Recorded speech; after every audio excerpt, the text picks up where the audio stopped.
Okay.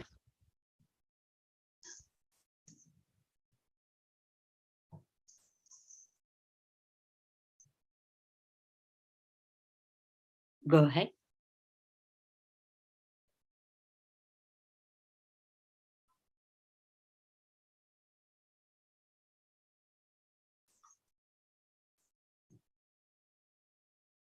Sachin, is there a problem with sound?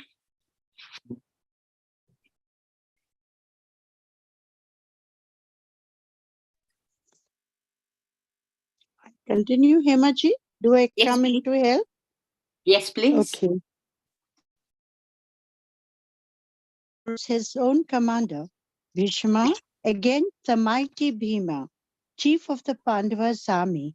At the same time, he reminded Bhishma that as commander, victory or defeat was his responsibility. Having proclaimed that he is more powerful than his opponent, Duryodhana in the following verse pronounces his final order of battle. Gurudev. Sharmaji. Yes, in this shloka, actually, when we connect it to the scientific research, it shows that on one, they have, Duryodhan was talking of limited and unbounded strength. So he is thinking that the strength of his army is unbounded or unlimited, while that of Bhima is limited. And transcendental meditation, it actually develops both. It develops the concentration as well as the comprehension. So it gives the unbounded awareness, but also ability to focus attention. And that has been verified by the scientific research. Basically, Duryodhan is thinking that his army, his strength is more, while actually, finally, we know what will happen. But anyway, we will say that he is confident of his victory somehow. Yes. Any questions?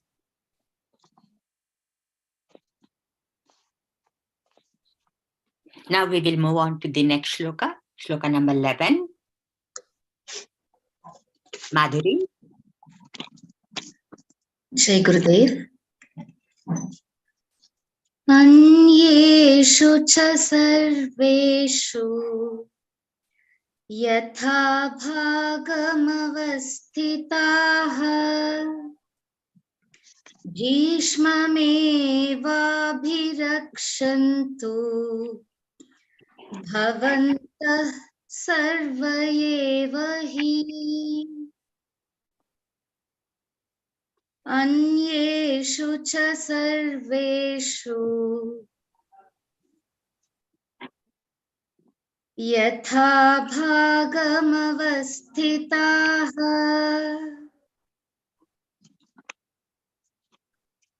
Bhishmamevabhirakshantu bhavantah sarva eva hi. Therefore, stationed in your respective positions on all fronts, support Bhishma alone. All of you. Jai Gurudev. Jai Gurudev. This verse brings out Duryodhana's shrewdness. He knows that most of the warriors assembled on his side are not there primarily for his sake, but because of their love for Bhishma. This is why he speaks as he does, and by so doing, he wins their sympathy and confidence along with that of Bhishma. The scientific research of this verse goes, improved relationship with supervisors through Maharishi Transcendental Meditation. Employees who learned Maharishi Transcendental Meditation program showed improved relationship with their superiors in comparison to controlled subjects. Support Bhishma alone relates to greater national support for policies and leadership of heads of state, increase ability to cooperate with others, increase respectfulness, greater tolerance of authority, greater sense of social responsibility, and improved relationship at work and improved personal relationships. Jai Gurudev.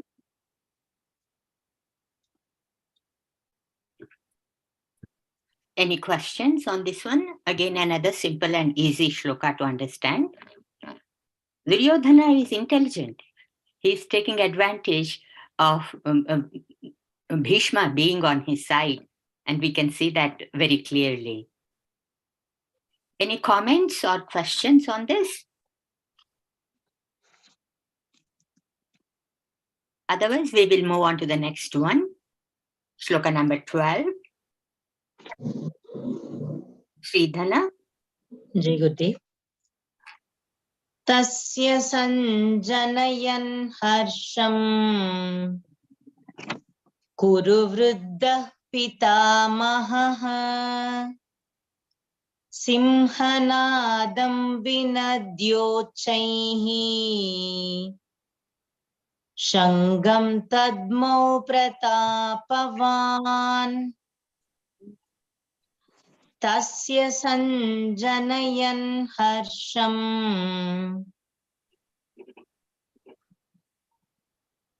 kuru vruddha pitamaha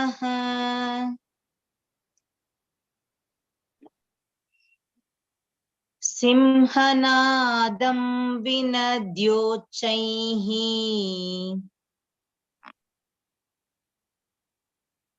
shangam tadmau pratapavan.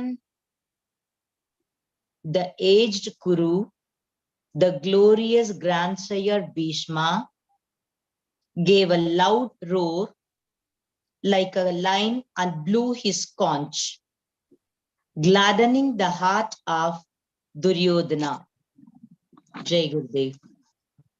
Having heard the words of Duryodhana, Bhishma, encouraging him, begins to give the signal for battle. The following verse describes how the whole army of Duryodhana joined Bhishma in making an uproar to show their readiness to fight.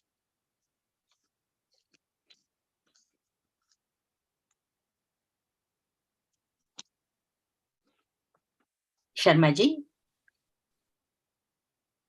Yes, actually, in this scientific research, it shows that the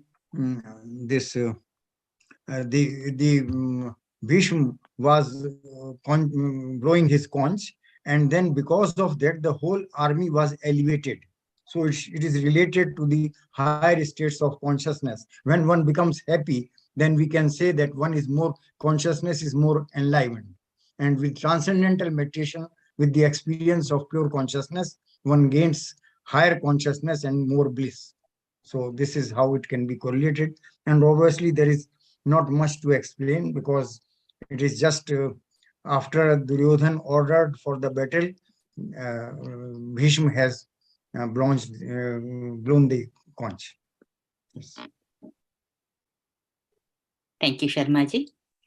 Any comments or questions? Otherwise, we will move on to the next shloka, 13.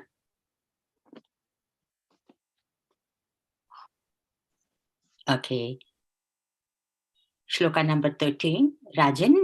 Yes, ma'am. Tatah shankascha bhiryascha panavanaka gomukha sahasaivaabhya anyanta sashabdastu mulo bhavat. Tatah shankascha bhiryascha Parnavanaka Gomukha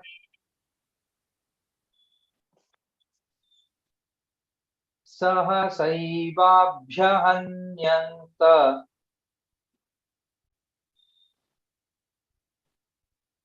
सशब्दस्तु मूलोऽभवत्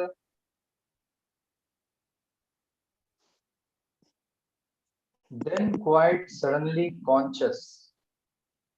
Horns, kettle drums, tabors, and drums blazed forth,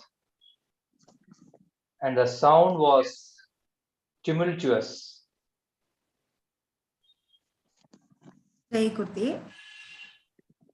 Quite suddenly gives expression to the way in which nature functions. Nature ensures great flexibility for the growth of good or evil in the atmosphere. But when an influence grows beyond elastic limits, nature will no longer sustain it. Suddenly, the breaking point is reached. The sudden burst of the lion roar of Bhishma and the tumultuous noise produced by the whole army symbolized the great cry of nature, announcing the break point of the immeasurable evil that Duryodhana and his supporters had accumulated for themselves. Wars in history have resulted from the cumulative effect of aggression on the innocent. Individuals continue to oppress others, not knowing that aggression is growing in the atmosphere, eventually to break upon them as their own disaster. One reaps the consequences of one's own actions. The following verses describe the effect of this upon the opposing army. Jai Guru. The scientific research of this verse is faster recovery from stressful auditory stimuli through Maharishi transcendental meditation. This shows rapid physiological recovery from stress of a loud sound.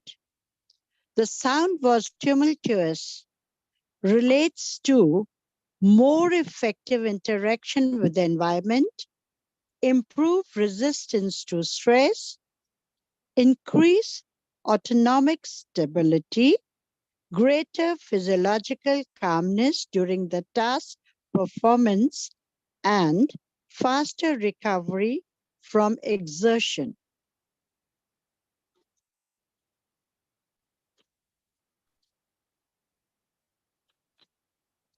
Thank you, Anita ji. Is Girish Verma ji is here? I was hoping that he would be able to join us at least by now. Seems like he's not here with us. So Sharma ji, comments please.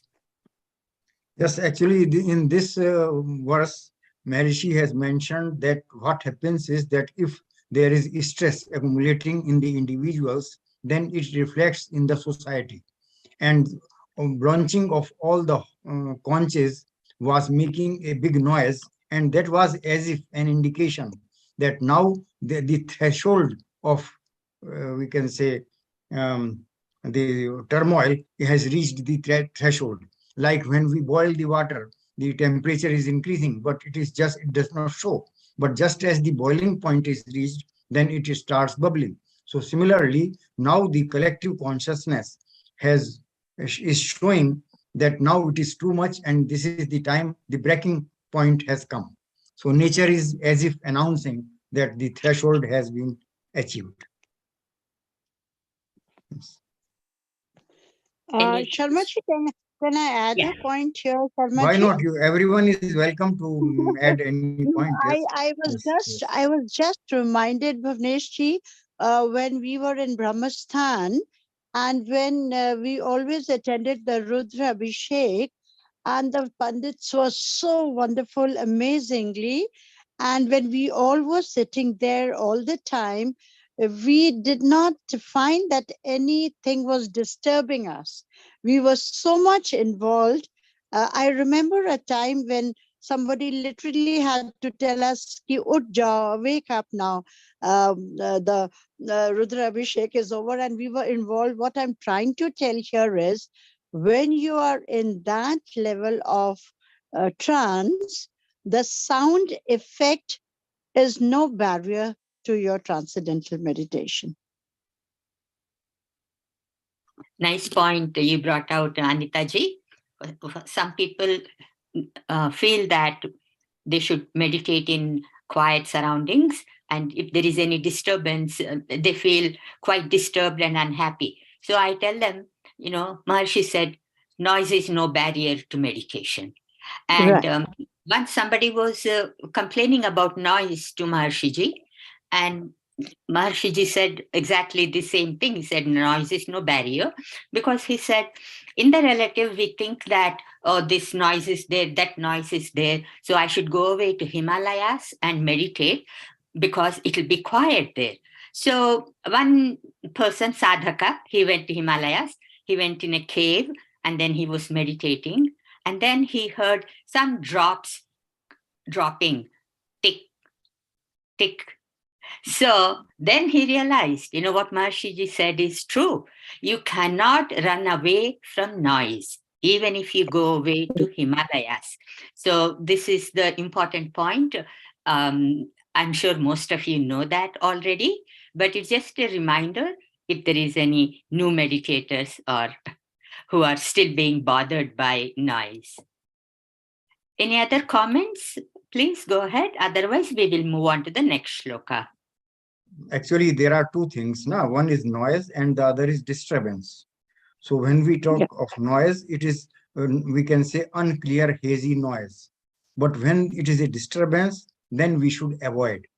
And as far as the shloka is concerned, here basically it is because that we are talking of the state of, we can say, transcendental consciousness, or we are talking of transcendental meditation. But here Maharishi wants to emphasize that there was so much accumulated stress in the atmosphere that as if the threshold was reached and it broke out.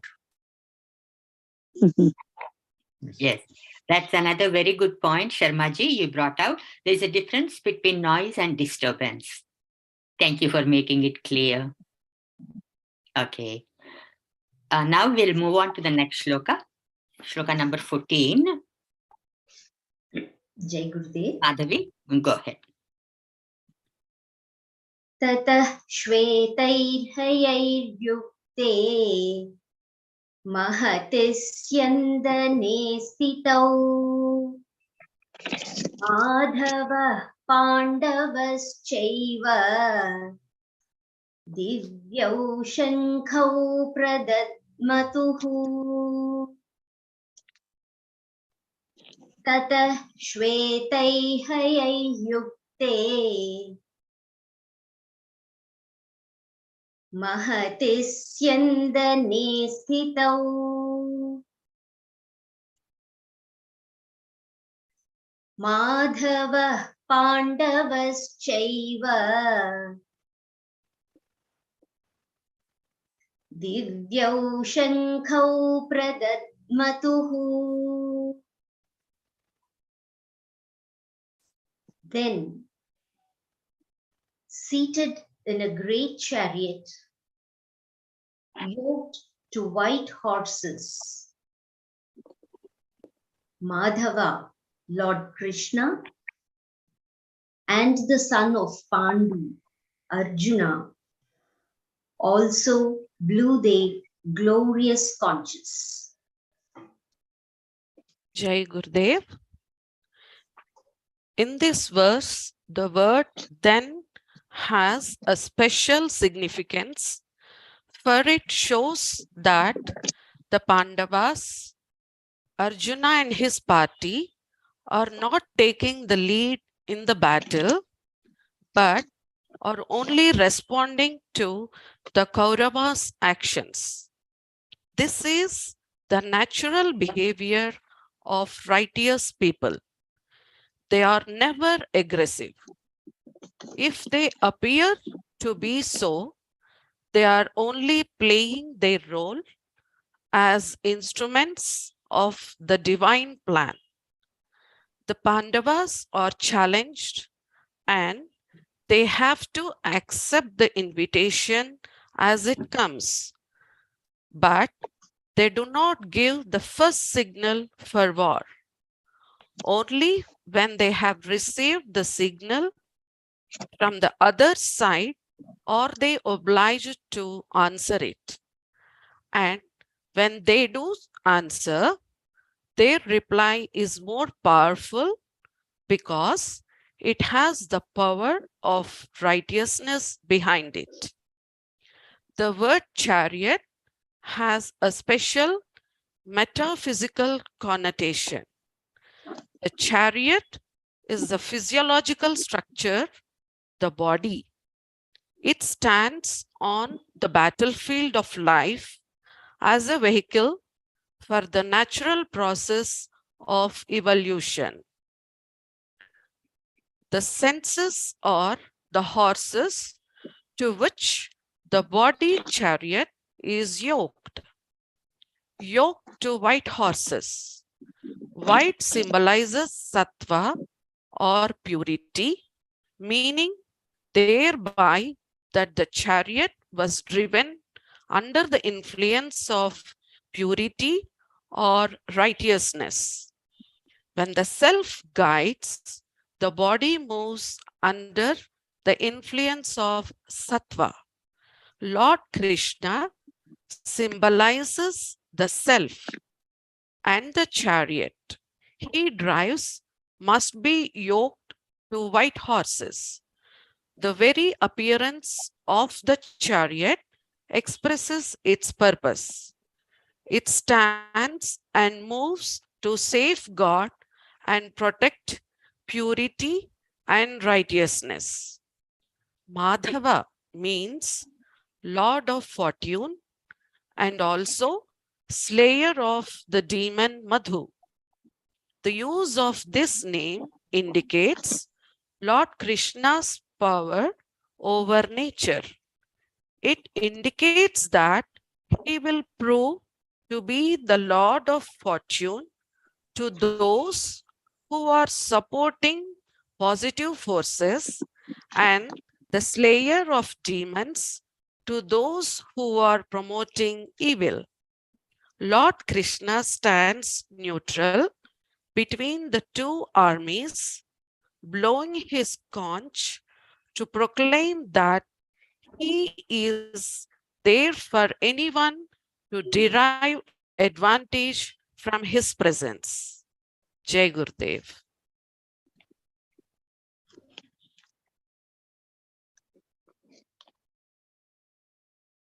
Scientific research, please.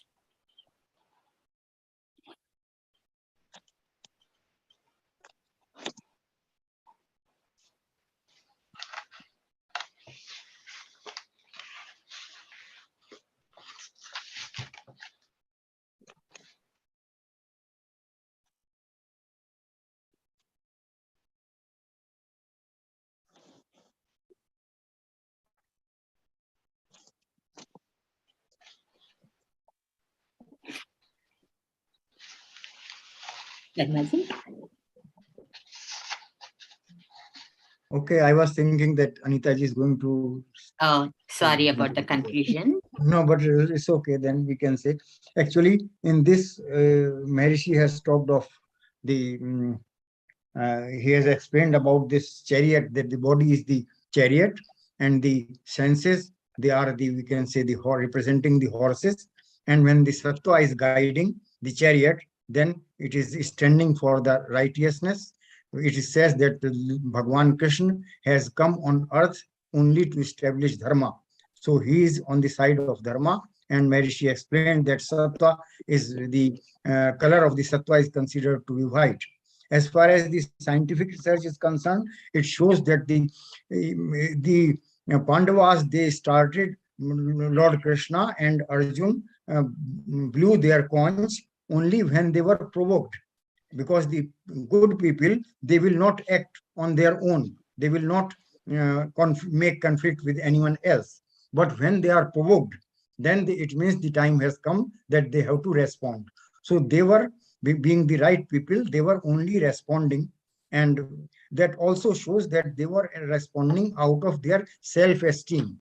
And that is what, with transcendental meditation, the self-esteem or self-acceptance increases. So, Thank you, Sharmaji. Now it is my great joy to invite Shri Girish Mayaji to comment on this shloka. I did not prepare any introduction for him because everybody knows him. He doesn't need an introduction. And we are very, very pleased and fortunate to have him with us today. He is a long timer, in our movement, and he had been with Maharishi Ji for many, many years, not just away from him and carrying on projects away, but he had been in close vicinity with Maharishi Ji for many, many years, and he is firmly and completely firmly established in Maharishi Ji's knowledge. I'm very pleased that he will share Maharishi knowledge with us. Girishji, please go ahead. Thank you. It's a wonderful verse, and Maharishi explains so beautifully the whole, how our self, like symbolic of Krishna there as just pure being, the pure self, and how that expresses itself in purity and sattva. And like the way the white horses are a metaphor to purity, and that drives that when one is established in self and performs action, then actions are supported by this sattva, that is evolutionary power that lies on the level of self. And then all the actions, all the performance through the senses, the five horses, like one's senses. So senses and all our activity as horses are active and going forward. So action on the surface of life are supported by the purity of the self, or all the laws of nature that are there.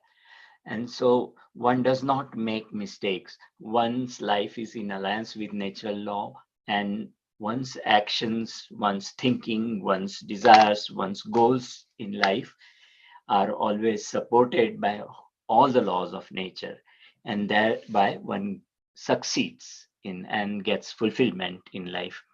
So when one says satyameva jayate, so success on the level of sattva, and vedo khilo dharmamulam, that Veda is the basis of all the dharma. Dharma is natural process of performance according to natural law. So whole philosophy of life that one establishes in oneself aligns to that wholeness of life and derives the benefit of sattva and goodness and rightness emitting from there, and getting support for whatever one desires, whatever one does in life. So that is a life in evolution. So that's a very beautiful thing that is explained in this.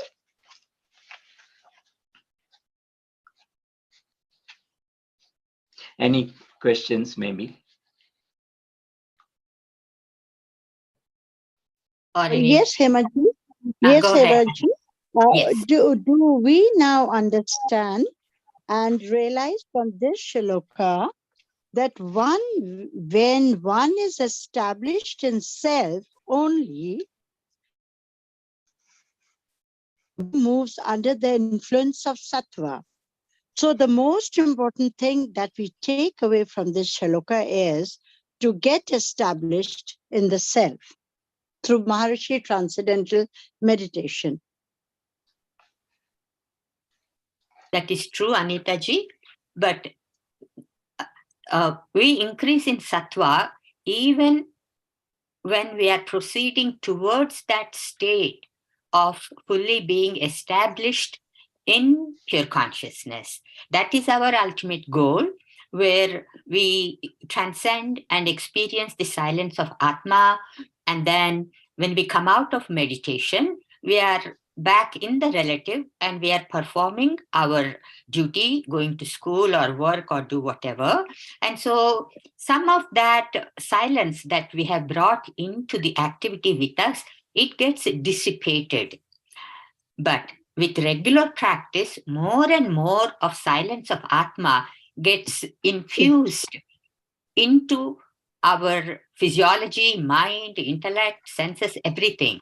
So eventually, we are able to establish silence completely, fully, 100%, even in activity. And that's when we say that we are in cosmic consciousness. But even when we are still on the journey, we are gradually growing in sattva. And that will be a big boon for all of us because it's an excellent quality to develop. And transcendental meditation is the best and easiest technique to develop sattva in us. There are other measures, of course, like, food and listening to Vedic recitations and Achara Rasayana and all those. They increase sattva also. But the best and the easiest is transcendental meditation. Thank you for bringing up that point. Any other comment or appealing points or questions? Please go ahead. Jai Gurudev, Hema? Yes, Maria, go ahead. I'm just thinking about Maharishi's description about the guru and the tank of water. Remember his quote about that a guru is like the tank of water and it's up to the disciple to place his pipe and connect to that tank. In the same way, natural law, it's the extent to which we can place our pipe or connection to that reservoir. And to that extent, we can receive that sattva and develop that sattva. And there's one more point that I love that when Girish was speaking, is that it relates to Maharishi's expression, do less and accomplish more. That is the beauty of Maharishi's teaching, in that we can connect with that reservoir and take advantage of that immense power within our own human physiology. Jai Gurudev. Yes, two beautiful points have been brought out. It's true. I'm sure many of us heard, when you are in Rishikesh, you hear this all the time. Ganga, beautiful Ganga is flowing. And if you take a glass to bring Ganga water, you get one glass. If you take a big pitcher, big jar, you will get more Ganga water. It is like that. So it all depends upon the time and practice we put into it. As we are getting more and more closer to the permanence of pure consciousness, we grow more and more in sattva. And also the other point is about do less and accomplish more. And I'm sure many advanced governors and siddhas have noticed that as you are moving forward, you get more and more nature support. And then what you think will happen? So that's another important principle Maharishi told us many times. Do less and accomplish more. And the way to do it is to innocently do your program morning and evening, and we develop all these qualities. Any other points? Otherwise, we will move on to the last shloka for today's discussion. Shloka number 15. It reminds me of one very beautiful example that is in Patanjali Yoga Sutra. And he expresses it's like a farmer. He does not bring natural law into the plants. What he does is opens the channel of water in the field, that water comes into the field. Another thing he does is removes the weeds that are surrounding, which are hampering the growth of the plant. And once that is done, the plant grows by itself, and natural law takes over that thing.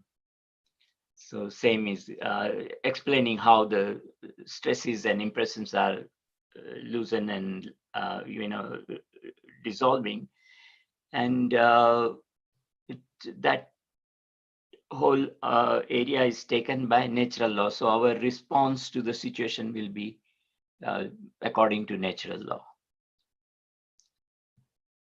Girishji brought out another beautiful point, and that is purification is taking place when we do our program.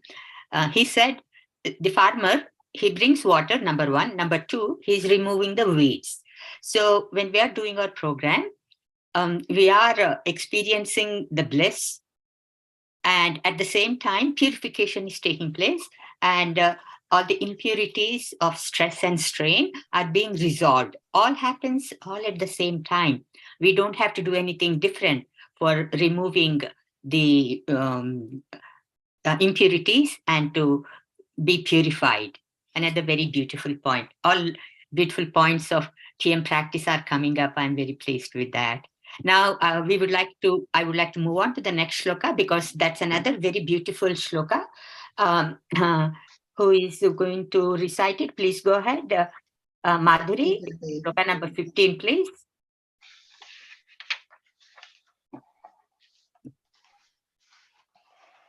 Panchajanyam Hrishikesho Devadattam Dhananjayaha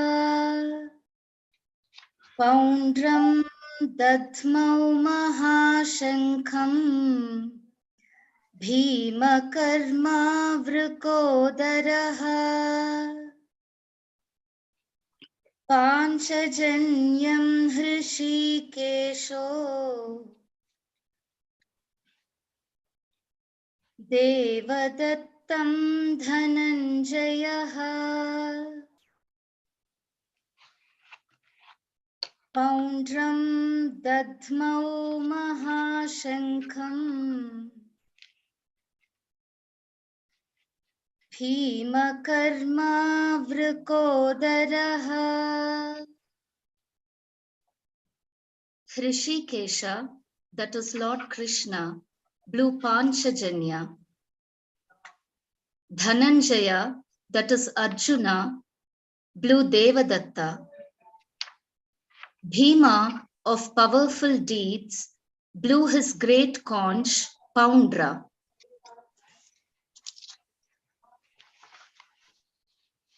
Jai Gurudev. Hrishikesha has two meanings, according to the two different ways in which the word may be derived from the root. It means the Lord of the senses and also one with long hair. Both meanings are significant. Long hair has to do with the control of the senses. Cutting the hair produces some subtle energy which tends to release the senses from control. So the word reveals not only the appearance of Lord Krishna on the battlefield, but also the inner strength of the charioteer, who, being the Lord of the senses, can control any situation. Panchajanya is the conch made from the bone of the demon Panchajana. Devadatta means given by God. This conch was received by Arjuna from his divine father Indra.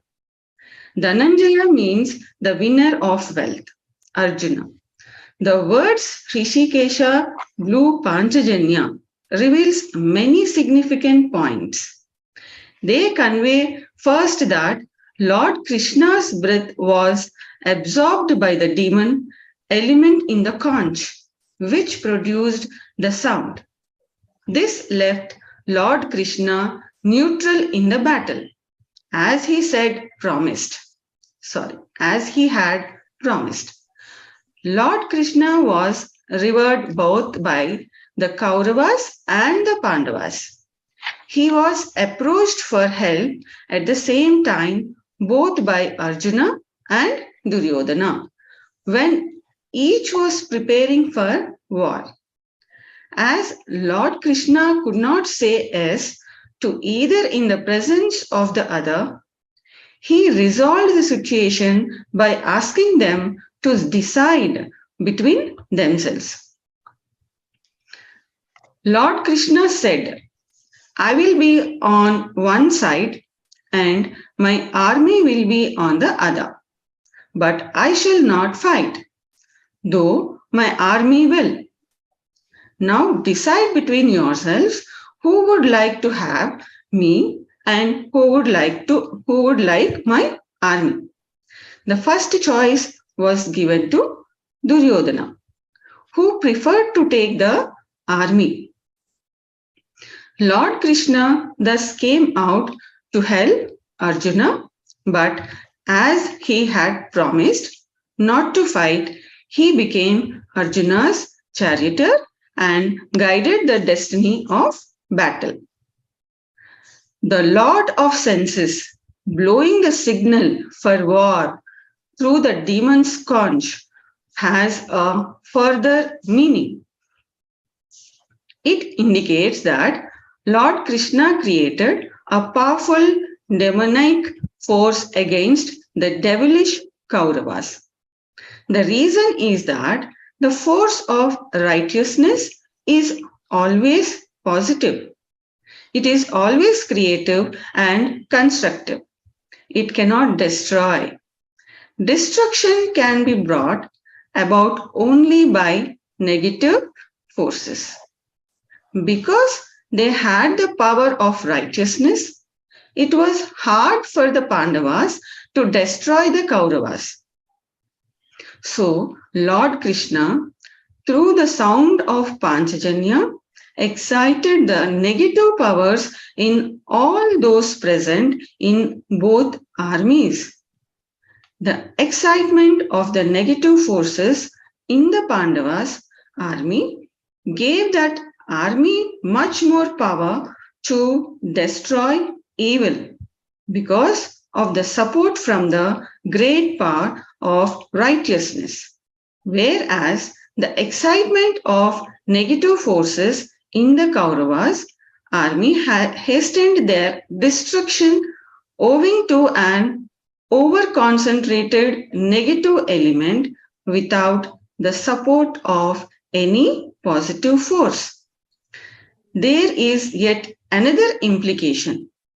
Lord Krishna blew Panchajanya to declare aloud that the Pandavas' response to the war signal did not belong to their righteousness. It was only the resonance of the devilish uproar of the Kauravas echoing from Panchajanya. It was a devil echoing the voice of a devil.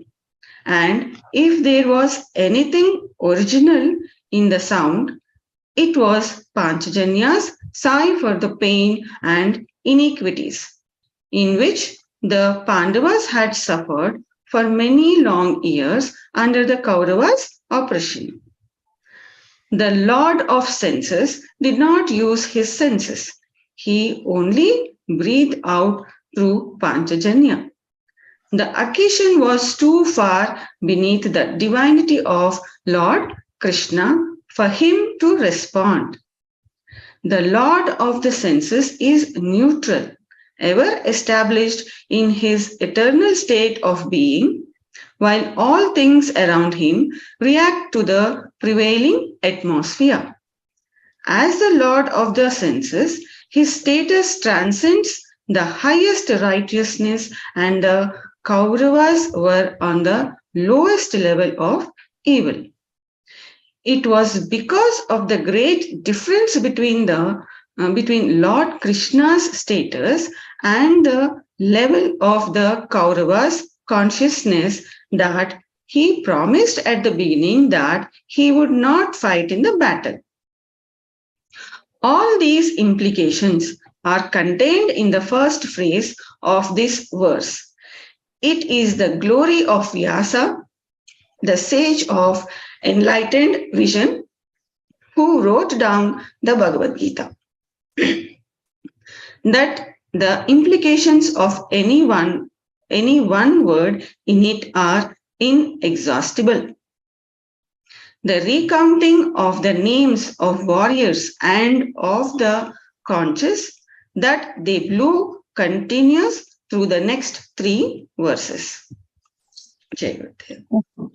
The scientific research of this verse goes, improved physical condition through transcendental meditation of powerful deeds relates to improved athletic performance and mind and body coordination, improved running speed, agility, and standing broad jump, faster reactions, superior perceptual motor performance, and increased psychomotor speed.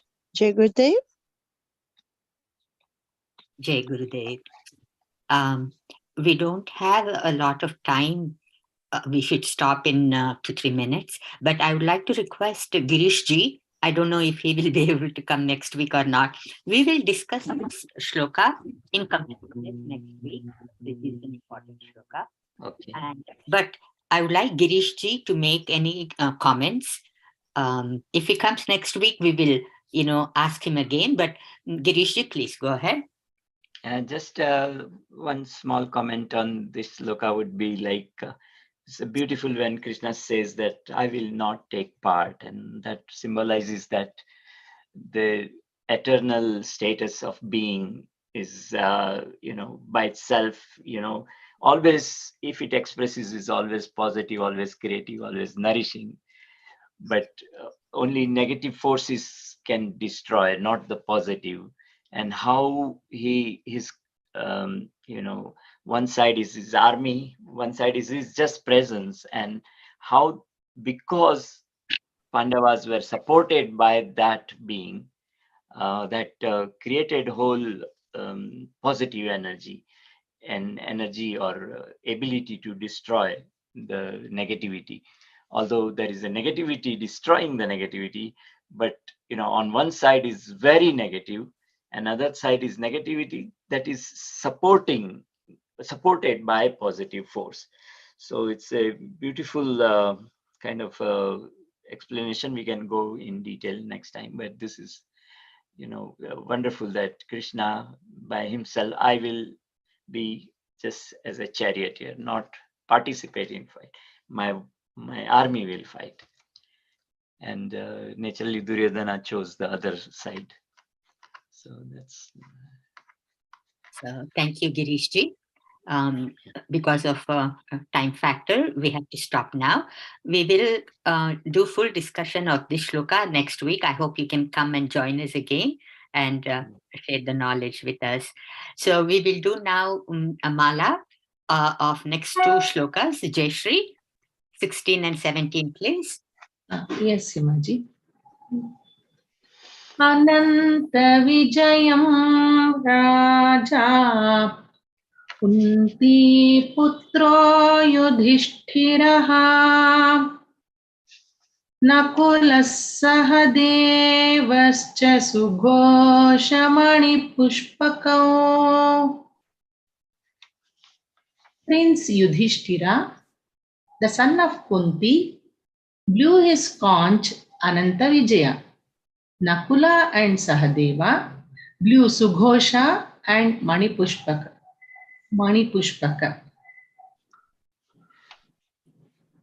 Kashyascha Parameshwasaha Shikhandi cha Maharathaha Dhrishtadyumno Viratascha Satyakischa Parajitaha. The king of Kashi, the great archer, and Shikhandi, the Maharathi, Dhrishtadyumna and Virata and Satyaki, the unsubdued. Jai Gurudev. Thank you, Jayashree. If there are any birthdays in the audience, please raise your hand. Meenakshi will sing Samskrita happy birthday song. Don't feel shy. Maharishi said that we all should celebrate our birthdays because we meditate and we contribute to world peace. So we are special people.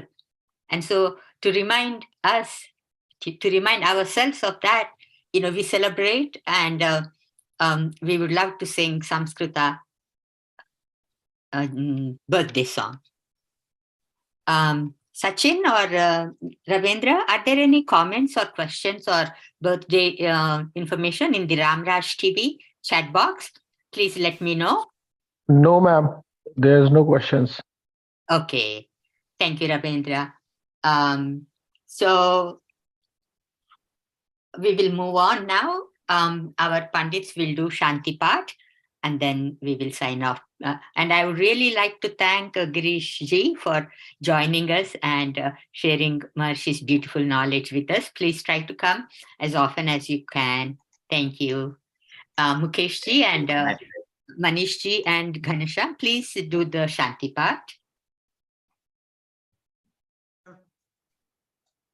Hare Om Yo Santirantarikshakum Santihi Prathavi Santirapaha Santirokhadhayaha Santihi Vanaspatayaha Shantarvashave Devaha Santi Brahma Santihi Sarvagum Shantihi Sama Santiredhi Jato Yataha Samihase Tato no Abhayam Koro Sannaha Kora Parajabhyo Bhayannaha Pasubhyaha Hare Om Om Shanti Shanti Shanti. Jai Gurudev. Jai Gurudev. Thank you. Thank you all for joining. It had been a great joy discussing Gita with you all. We will meet again next week, same time. But there may be a slight change in our next session, and that is next weekend is Gita Jayanti, and some of us recite all 18 chapters of Gita. And so we are planning a nice program for Gita Jayanti on Ramraj TV, and I'm working out the details. As soon as all the details are ready, I will share with you all. We will definitely have a session. Either we discuss Gita or we recite all 18 chapters of Bhagavad Gita. We cannot complete all 18 chapters in 1.5 hours. So we may go longer. It takes at least 3 hours, 3 to 3.5 hours to recite all shlokas, all 18 chapters. So if people don't mind staying till 10:30 or 11, so it will be from 7:30 p.m. for the next 3-4 hours. So as soon as I decide on the program, I will let you know. But definitely we all will meet next Sunday, same time. Thank you all for joining. Jai Gurudev. Jai Gurudev. Jai Gurudev. Thank you all. Dhanyawadaha. Jai Gurudev. Jai Gurudev, ma'am. Jai Gurudev, madam. Jai Jai Gurudev. Gurudev. Jai Gurudev. Thank you, Sunita, for Jai Gurudev. displaying. My pleasure, ma'am. Thank you for this opportunity, ma'am. Yes, yes. And thank you for all readers and reciters. Everybody did a good job. I'm very pleased with all of your performance. And special thanks for our Veda Pandits who recited Gita and Shanti Path so beautifully. Thank you. Sachin, you may end the